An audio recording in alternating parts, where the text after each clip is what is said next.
Fire. Don't panic.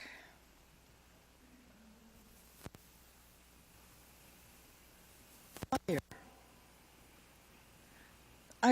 I'm saying that more as a question than a pronouncement, certainly more than a declaration of disaster. Where is the fire?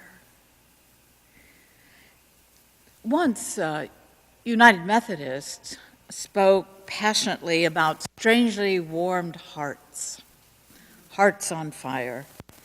And now some of our largest congregations are already dismantling the cross and the flame that stands outside their door in preparation for a conference which is coming. Once theological schools embedded in their marble thresholds an ancient symbol of an oil lamp. It represented the lamp of learning. And they were confident of the role of higher education and illumination. They put it in their crests. They put it on their doorposts. I imagine there's one somewhere here at Union. They were confident. Look at this extraordinary structure of illumination and education. You can see the light coming in those stained glass windows.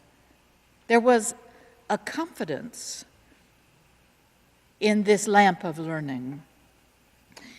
But the question is it another legacy, another time and place? And if that's the question, then the question is not how to make fire, but how to keep it if it's a legacy. It's not a new question, and I'm trusting it's not particular to this place. In the heated debates over a new curriculum that are taking place across the river where I work, I found some cold comfort in a series of observations made in 1984 from a long-departed colleague, Ed Long. This is what he wrote about illumination and theological education. Views of ministry are so diverse that there is little agreement on what has to be prepared for.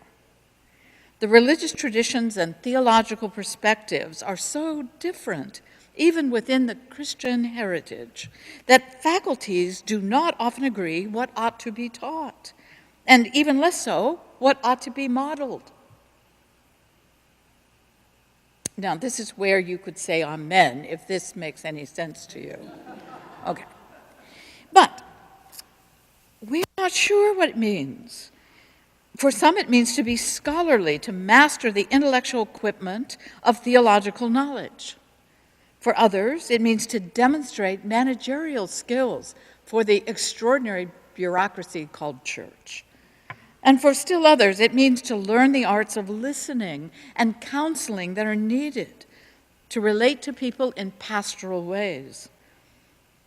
And for some, it means to engender that prophetic discontent with all the injustices and spiritual shortcomings of a culture in which the gospel is supposedly honored, but frequently betrayed. Supposedly honored, but frequently betrayed. I assume I'm not the only one who's afraid of the growing chill in this culture. The fear of failing to keep the fire of learning alive. Theological school closing signs are dotting our landscape, and church schisms haunt our dreams. What if we make old mistakes in our new curriculums? What if we can't figure out what modeling ministry requires, what higher education is good for? What if we set up standards that guarantee only good grades? And I do know there's credit and credit with distinction here. What if these are competencies that are in the end incompetent? And what if what we've given our life to is just in the end a waste of time? Are we wise enough to keep the doors of the church or the academy open? What if the flame of the Spirit, the lamp of learning lit years ago, goes out on our watch? I want to take you to another time and place, and another question about fire and how to keep it.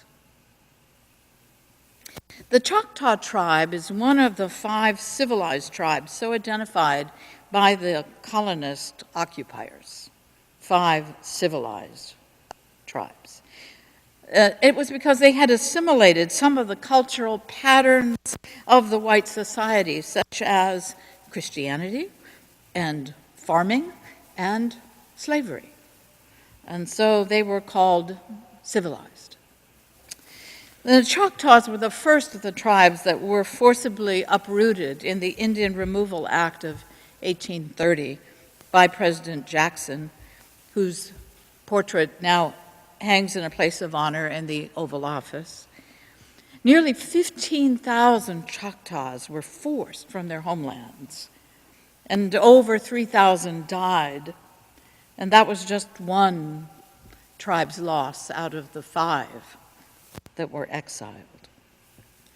This is called, as you know, the Trail of Tears, but they carried the fire with them on this trail.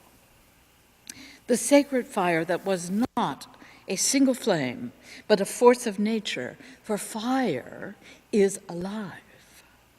Fire, a being bigger than any human, any culture, any civilization. This was the sacred fire that was used to kindle every family's, every clan's life at the start of a new year. Holy fire and human civilization. Keepers of the sacred flame traveled on that trail of tears. The fire traveled with the people, even though many of the keepers perished on the way. They arrived. The fire went into exile with the Choctaws, and those flames led them into the wilderness and saved their lives, kept their ways, their wisdom, their faith. They survived in the keeping of this fire that kept them. And here the voice of the Choctaw mentor who is escorting me through their center in Oklahoma, here her voice falters. And she says the word until. Until. So I stop. And she's looking at the map of the trail. But she tells me a story that is not on the wall. Sometime in the 1970s, the one who was called to be the keeper of the fire refused their call. The community knew who had been called, but the one who was called refused their calling, their ministry, their rite of passage. There was silence after she said this. And then I asked, could no one else keep the flame? No, she said. They had not been called. So we put the fire to sleep.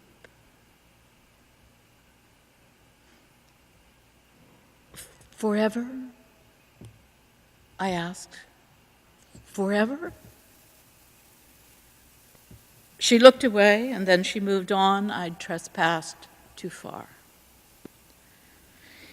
The keeper of the fire refused the call, refused the rite of passage, the transformation that would empower them to sing words of life, to teach the mysteries, to share the flame that was their story, their truth, their way.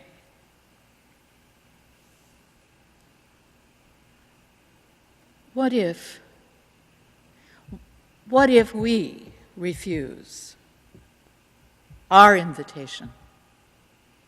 What if you and I declare and decline the costly invitation because we're afraid to fail? We're afraid to risk the judgment. We're afraid, like Moses, to take off our shoes and take up the task. What happens then? What happens when we who bear the name Christian might hear the invitation that Olivier Clement, an Orthodox mystery teacher, offers us to conceive of the whole of humanity as a single living being, to form a unity, members of one another, and that unity includes not only humanity but Earth itself. And when that being comes into contact with the fire of Christ's divinity, then it and all are secretly, sacramentally made holy. What if we don't want that kind of fire?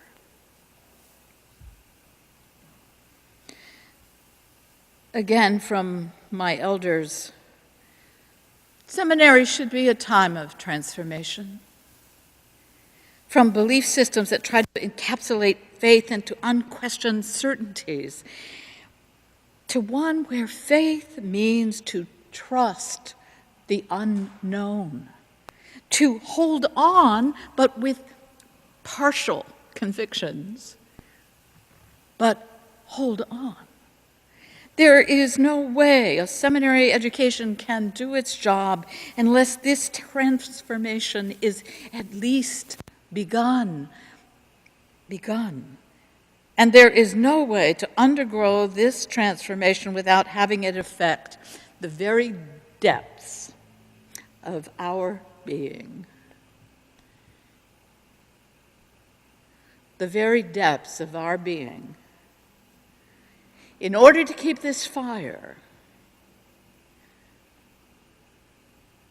we have to be on fire. I invite you, as I invite myself, to a time for burning. Words by David Napier from the 60s. Here's your invitation.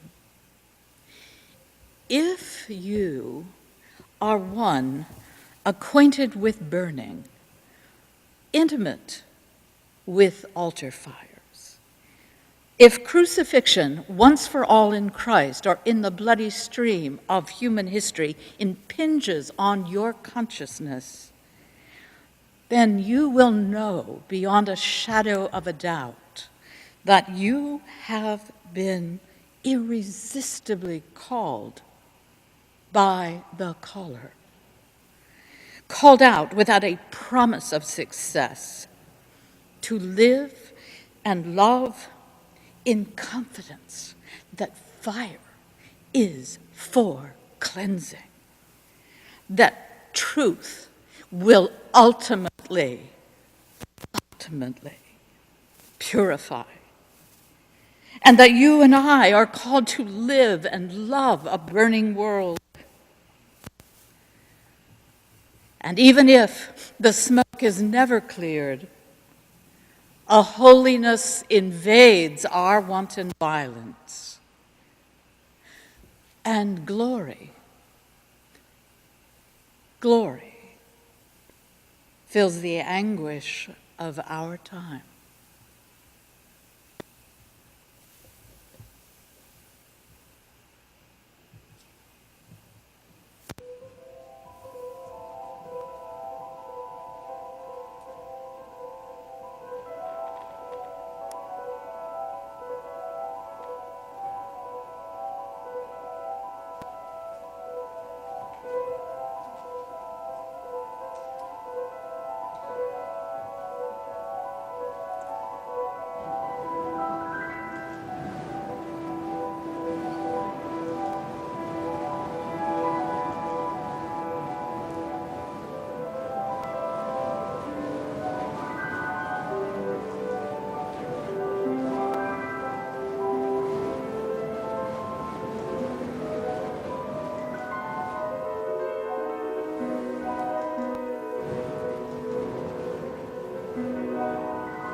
Don't be afraid. Don't be afraid. Let it burn. Amen.